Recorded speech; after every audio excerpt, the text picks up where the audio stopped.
Hello, it's Sunday. I am here to service you. How are we, one and all? Are we well? Is anybody going to jump on this live? Good morning, good afternoon, good evening, wherever you may be watching me from.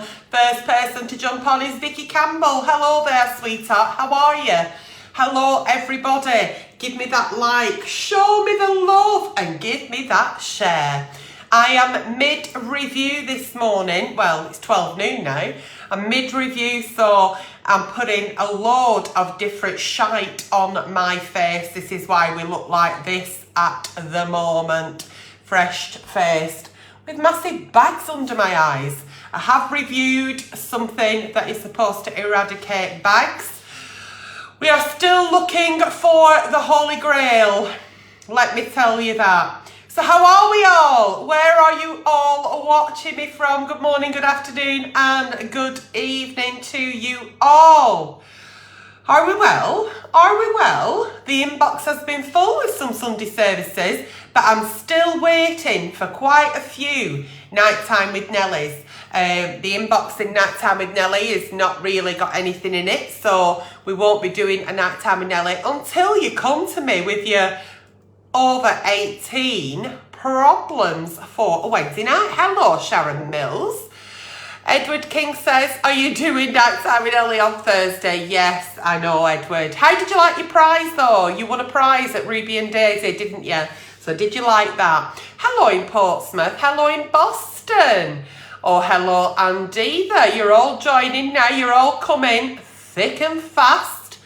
I'm watching from Hemel Hempstead, says Emma. Well, thank you for joining me. It is Sunday, it's noon, it's time for me to service you.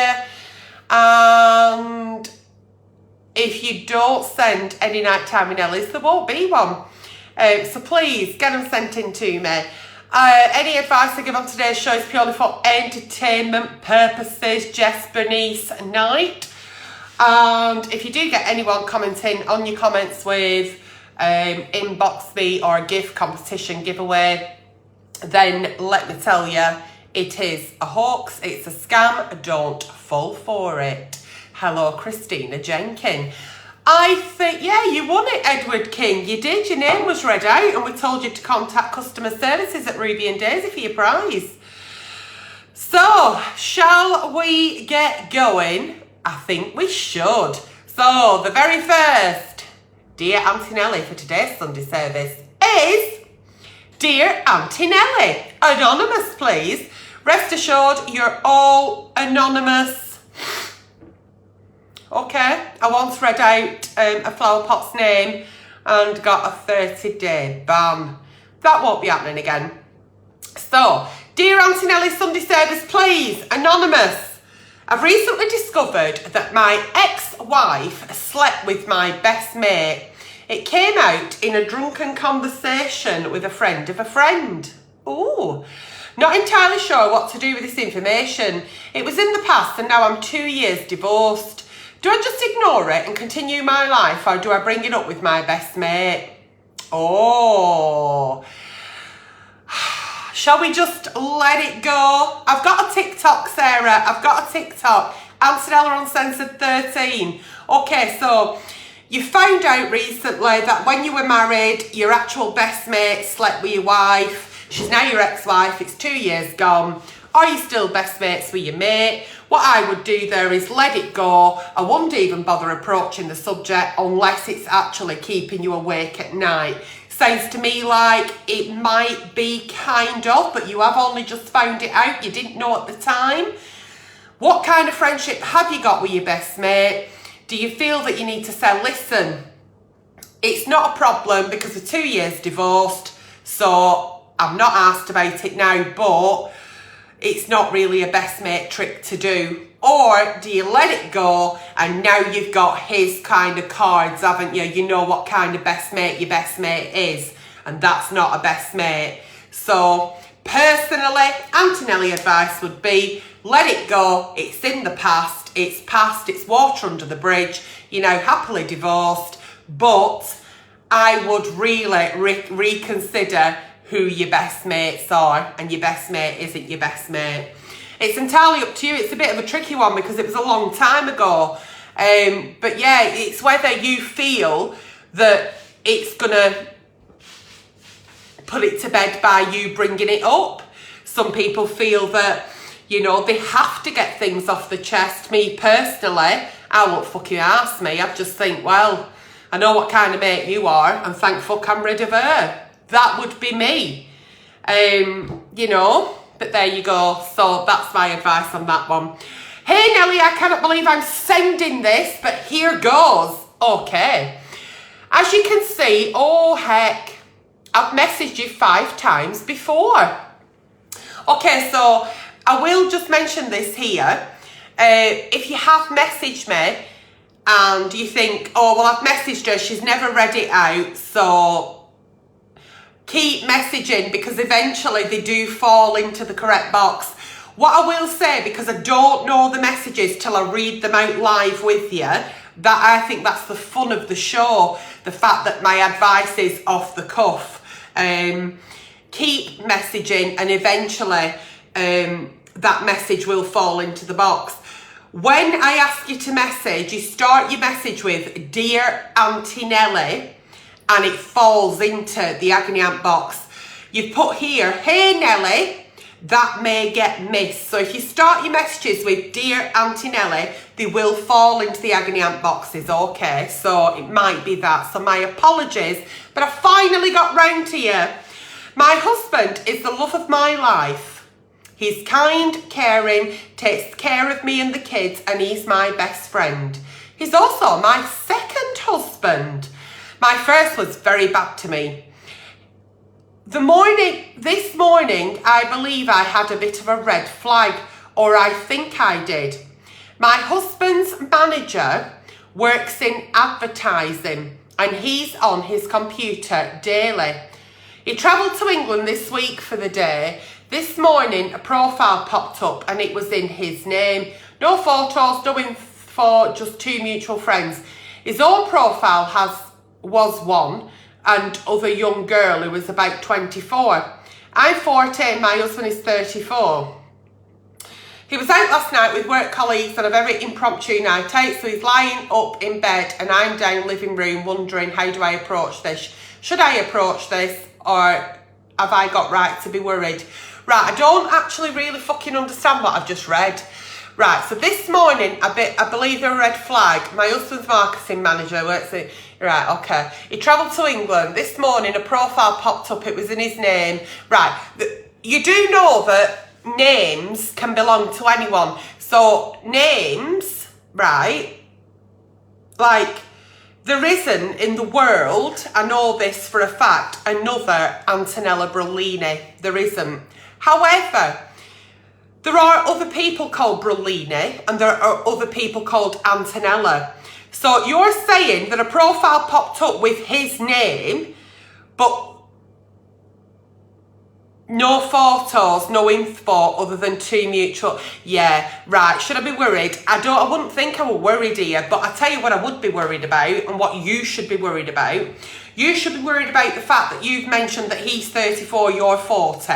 Is there a bit of a problem there because he's younger? I'd also be worried that you're looking for things to be worried about. So what is actually going on in your relationship that you're looking for red flags, you're looking for signs? Because you said he's your second husband, he loves you, he cares for you, he looks after you, he looks after the kids. I think you're actually making a problem where there isn't one. The fact that another profile comes up and it's the same name as your husband and you may have mutual friends, or I don't think that actually warrants a chat. I don't know what we're worrying over. Am I being a bit daft? Am I missing the whole point here, the punchline? But I don't really understand what you're worried about. If you have reason to worry or wonder why a red flag may appear in your relationship, I think there's something else going on that is warranting you worry. Does that make sense? So I would question your relationship and what you're actually trying to achieve by bringing that up in a conversation rather than worrying about that. There's a lot more going on here, and I don't think you're actually telling me what you want to tell me 5 times in. So if you do write into Aunty Nelly, honestly, shit, I get off the fucking pot. Because I can't. I'm not septic peg. Don't sit here with a crystal ball. I ain't got a fucking clue. Should you be worried that somebody else has his name on a profile? Absolutely not. But the fact that you are worrying tells me that there's something going on. So, yeah, good luck. Good luck. Rebecca Rogers Julian says, you are hilarious. Thank you very much. I do actually think I'm quite funny. Dear Aunty Nelly, my husband is having an affair. Oh, I found out 6 months ago with a woman we employ at our company. We own the company jointly. We have told everyone that we have separated because we grew apart, but are still living in the same house with our kids. His affair continues in secret apart from me and a few friends that I have told. He thinks no one knows, but they do. He thinks I should keep it secret. Should I have out the affair? The lies and deceit are too much.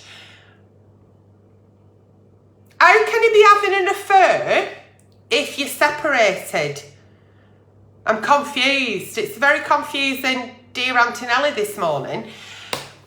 Is it because you're still legally married on paper, and until you're actually D-I-V-O-R-C-E-D, as Dolly Parton sang, until you're actually divorced, you think he's actually having an affair because you're legally married, but you're actually separated. So him having a girlfriend, if you're separated and you both agree to the separation, he's not really cheating on you, is he? And he's told you about it, and he wants to keep things under wraps. Maybe he don't want everybody knowing his private life. Maybe she has reasons that she's not sure that she wants to make it public because she wants to suck it and see first. Why are you still living in the same house if you're separated? Is it a financial thing? Are you living separate lives, are you living separate lives behind closed doors, but then really, when the door opens, you're pretending to portray this happy family life?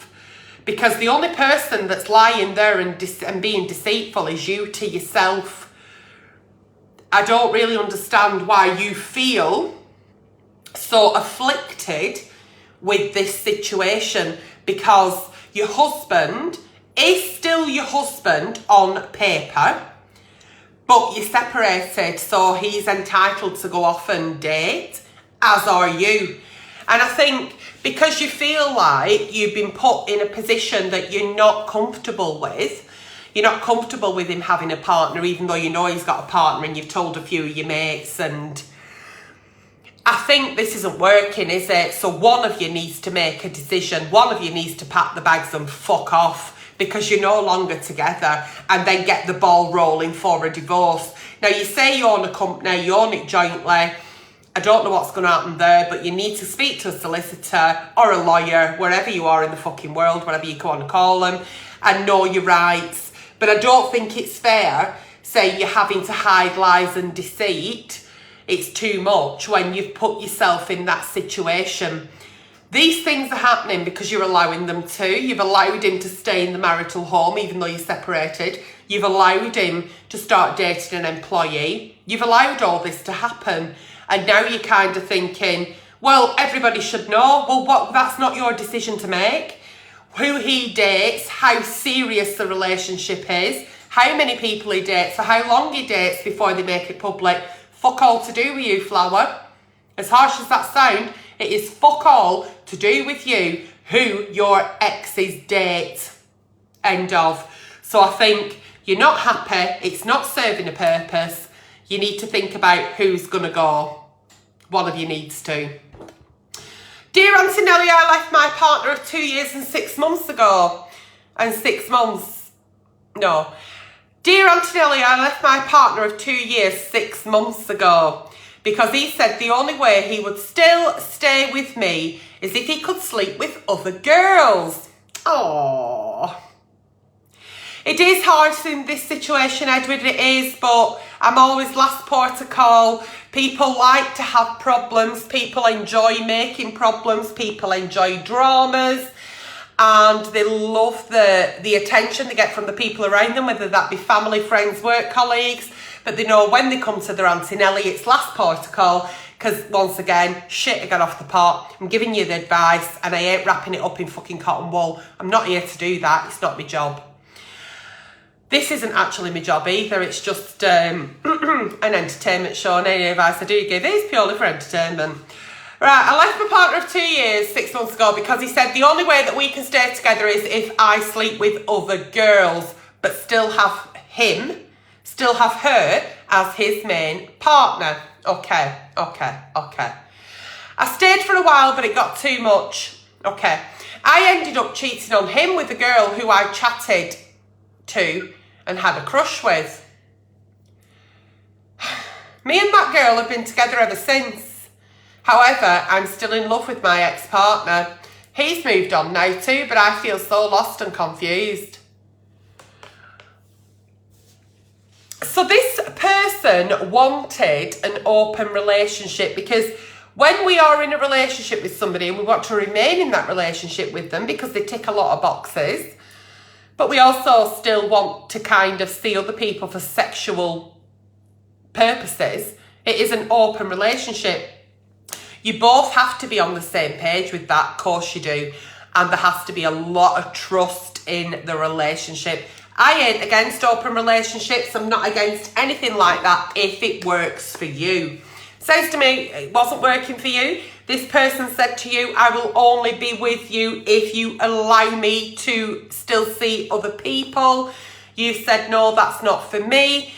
Then you got with somebody else and you're now in a relationship, they're in a relationship and not sure what you're lost and confused about. I think you dodged a bullet. This person wanted an open relationship. They weren't fully committed to you. Maybe that's how they intend to have all the rest of the relationships in their life with other people, so they're polyamorous. Wasn't for you. Maybe you're feeling lost and confused because you went to this other person because you were feeling quite rejected and not wanted enough by the partner who also wanted other people. So you've gone to this other person and, you know, you've gone through the kind of roller coaster of dating, maybe making it official, whatever. Then you've looked back and thought, actually, this isn't serving its purpose either. This isn't actually what I wanted. Maybe you should have stayed on your own for a little time, and I think it's so important when we've been in relationships not to jump straight into another one in order for us not to carry the baggage from a last relationship into a new one, number one. So we should always start an actual relationship with a fresh canvas. And I think, are you ready? Were you ready to date? Were you ready to find another person? Are you still hung up on your ex and still think you love him? Because actually, you would have still been there had he have not wanted an open relationship. I don't think you're ready for a relationship, and I don't think it's very fair to your current partner that you're actually questioning it. I think you should have a full, frank, honest conversation with this person that you're in a relationship now. Maybe you jumped 10 feet first. Maybe, you know, it was a bit too soon. We've got to sort of like lick our wounds and clear our minds and feed our soul of goodness and remind ourselves of our own self-worth, our self-esteem. The fact that he wanted to still have other partners would have been rejecting for you as a person, and you would have questioned lots of things. So you've jumped into a new relationship for validation because you've wanted to feel wanted, and maybe this new person has wanted you, but it's not the right person. So it could have been the right time to feed your soul with a new relationship, but not with the right person. I think you need to spend some time on your own. I think you need to be on your own to work on yourself. And you'll know when you're ready for a new relationship. You know, it's not anything that, it's a feeling. It's not anything that, it's not a tick list. It's not cross the T's and dot the I's. You just know, your heart, your head, your soul will know when you're ready to embark on dating, meeting new people. And I think that should only ever happen when you've dealt with all your demons from past relationships, because we're taking so much baggage into new relationships.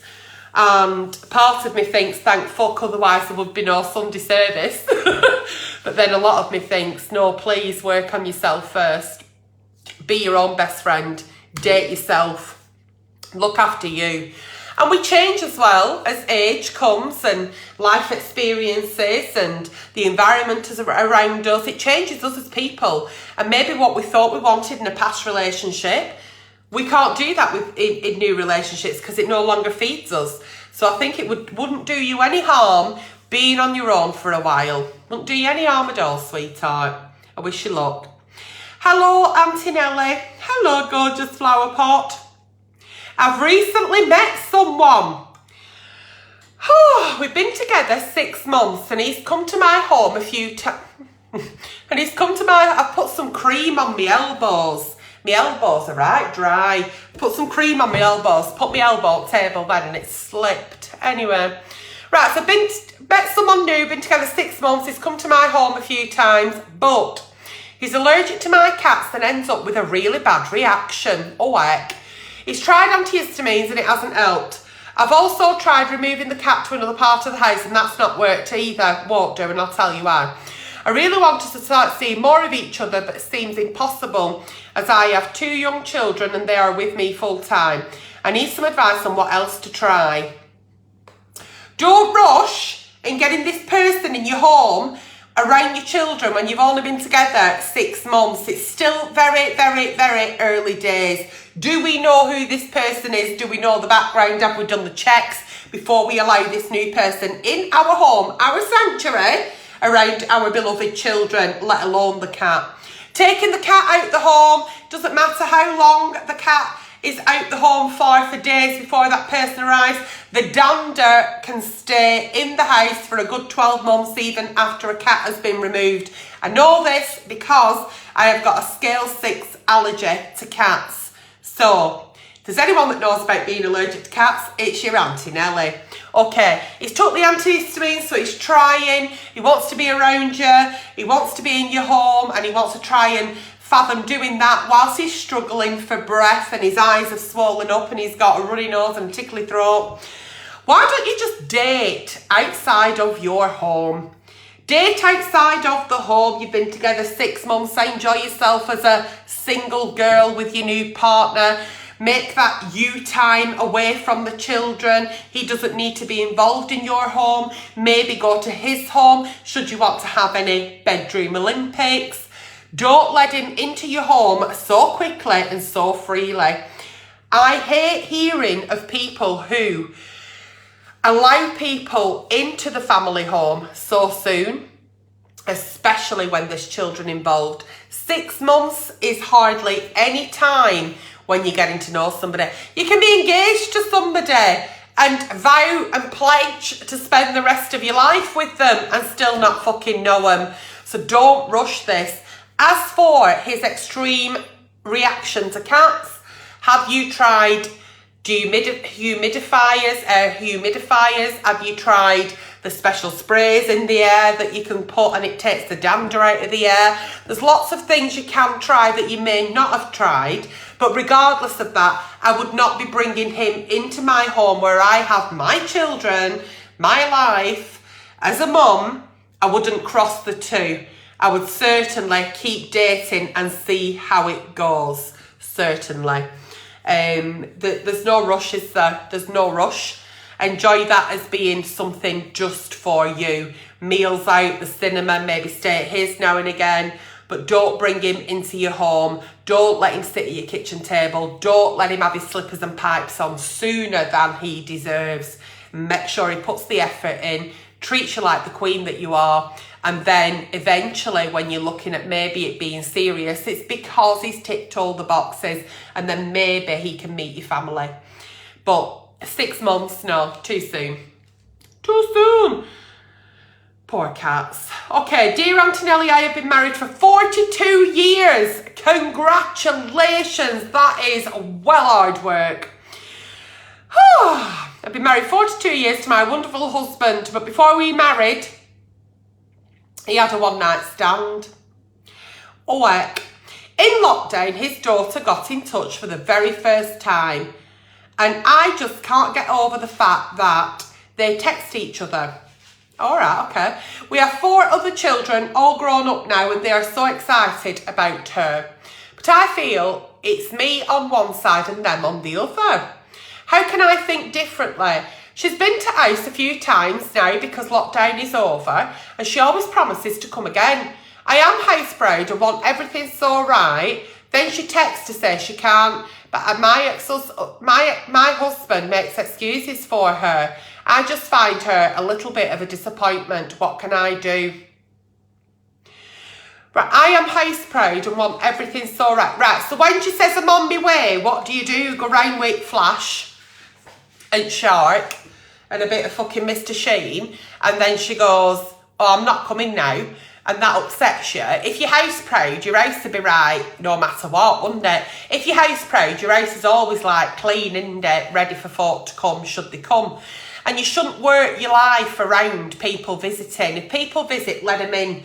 No matter whether you've not done washing up or washers going or there's fucking clothes on top at dryer because you emptied dryer last week but you've not yet took them up, or you've not got fancy guest towels out in the bathroom. Your mates are your mates, your family's your family. They're not there to judge whether you've washed up that morning or not. You know, so I wouldn't let that be a thing that's pissing you off. I think what you're disappointed in is the fact that she's actually letting your husband down. And I get that because you love your husband. You've been together 42 years and he may actually get a little bit excited that his long lost daughter's visiting and then she doesn't. So you see the pain in his eyes. No one will know him like you do. And you get a little bit angry about it because you love him. You're his cheerleader and you want the best for him.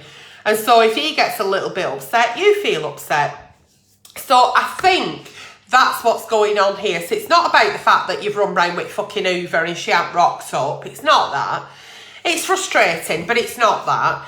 The fact that you've allowed this long lost child into the family home, your husband and your children, is great. It's not child's fault, is it? It happened fucking 40 odd years ago. What is it you're worried about? Are you worried about intruding into your life and making things different? Because it is certainly an upheaval, isn't it? Been with your husband 42 years, you've got 4 grown-up kids, I'm sure you've got grandkids, and then this person just pops up out of the blue that you didn't even know existed, and it kind of upsets the equilibrium, and I can understand that. I can see both parts here. But my aim on this is to say to you that how lovely that they've reconnected. Life's too short to be anything but happy and loving.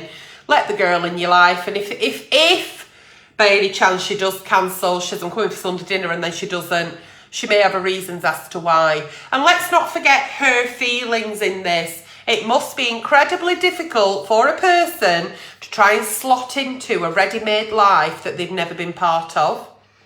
So have a little bit of empathy here. And your husband may be upset that, let's call her Susie, says she's coming for Sunday dinner, then she cancels.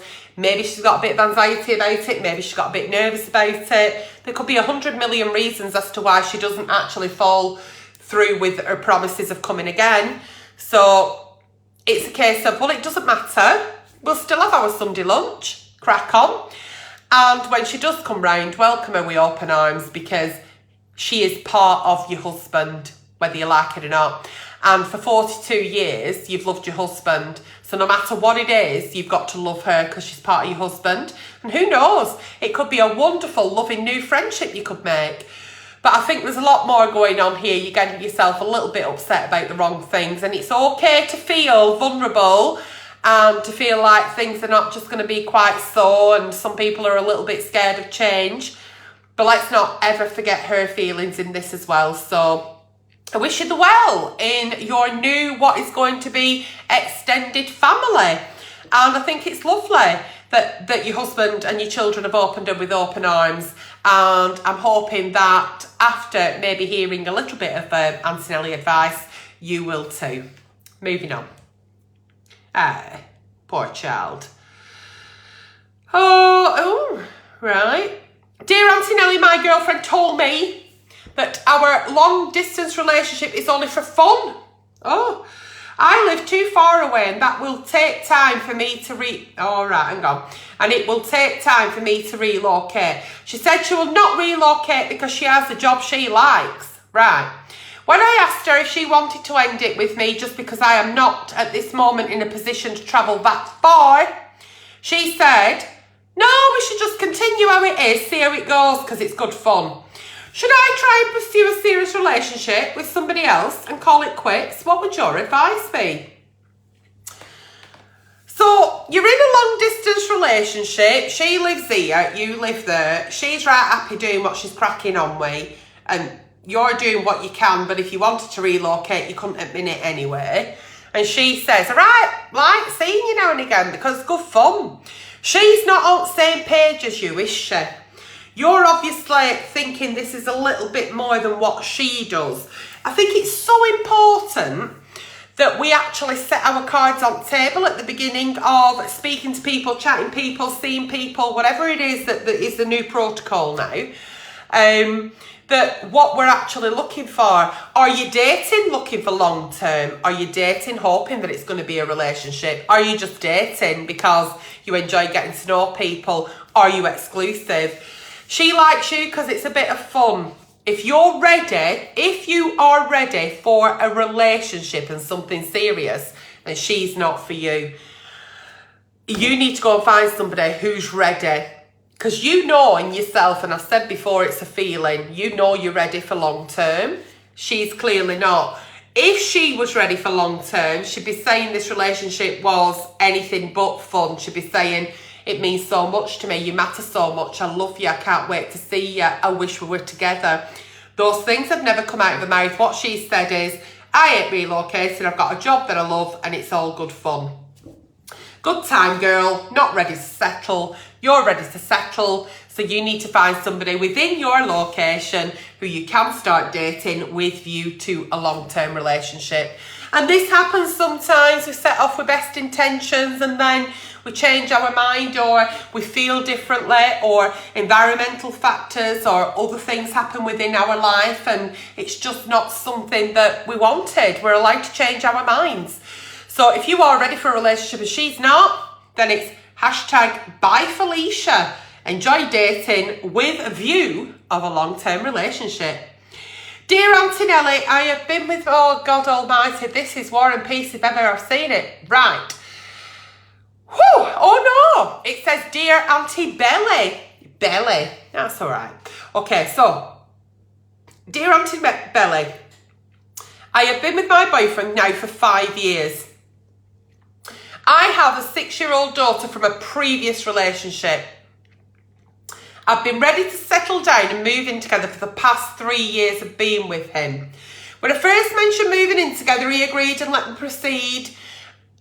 And we went to mortgage meetings. I even had my house valued. And I kept giving him dates to proceed with looking for other properties. But he then just said, I'm not ready. We put it on hold until now, but still things are moving very slow. He has now had his house valued the other week. But when I try to tell him that it's like he's not excited about it or has an urgency to move forward with this, we get into an argument. He says he does want to move in together, but his actions don't actually say that.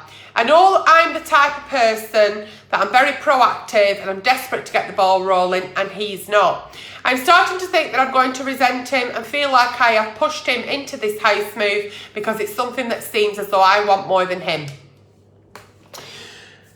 If you want to have your house valued and you want to move house, then fucking do it. You don't need a partner to do that. You put your house up for sale and you fucking crack on and make sure that you do it right thing for you and your child. If he decides that he wants to be part of that, then actions speak louder than words. He has said to you, he hasn't lied to you, he's not being deceitful. He said, I'm not ready.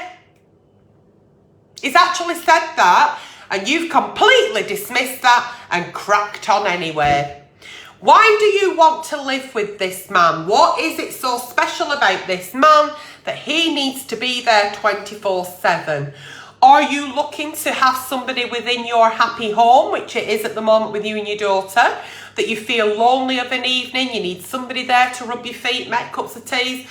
Why can't we sometimes just be happy that they live in their house and you live in yours? How nice is that? I think that's the perfect relationship, but then again, I'm single. Probably why. He's not ready. He said, I'm not ready. You should not be waiting until somebody else is ready for you to crack on with doing what you're fucking doing. If you're proactive, like you said, you've had your house valued, you've seen a house you like, fucking crack on. You don't need him in part of that. You don't need him to be part of your house move, to betterfy your house, to get an extra bedroom, a bigger garden, somewhere close to the schools for your child. You don't need him to do that. You don't. If he wants to be part of that, absolutely fucking fantastic, brilliant, and be happy. But he has said, I'm not ready. So, and he's not ready 5 years on. He might not be ready in 10 years on. And what you're going to do is just sit there waiting till the day he is fucking ready. Because I don't want to be with nobody that I feel like I've had to make them be with me. I don't want nobody to move in with me because they feel like they've had to. And you're saying the next step. Is that really the next step in a relationship? Is it? Who says? Society says? What does it matter what the next steps are that society says? Just do you for you and for your little girl. Nothing else fucking matters. Go at your own pace and let him go at his. And if you're meant to be and live together, you will. What's for you won't pass you. But I won't get caught up in he's not doing it. He said this, she said that. Fuck off. He said, I'm not ready. He's had his house valued. Doesn't mean to say he wants to move in with you or even put his house up for sale. You do. So you do it. So you crack on. And if anything, whilst you're cracking on and he thinks, oh, hang on a fucking minute, she might do that without me, then it might.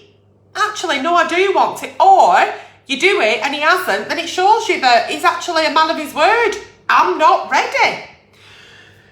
And we don't actually ever need to live together. Stop thinking about what society says is the norm of dating, being exclusive, getting engaged, getting married, having a baby, buying a bigger house, getting a car, fuck off. Just do you and do what's right together. Yeah, I think she does want to buy the house together. I think she does, absolutely, because she wants them to be a partnership. But he's not ready. So either stop in house you're in or crack on and buy one on your own. That's been Sunday service. Have you enjoyed it as much as I have? I certainly have, and it's been lovely joining you. Any advice I've given on today's show was purely for entertainment purposes. Give me that like, give me that love, and please give me that share. And please keep writing into the inbox with your dear Aunty Nellies, whether it be for Sunday service or night time with Nelly. And I will see you all very, very soon. Whatever you do with the rest of your day, enjoy.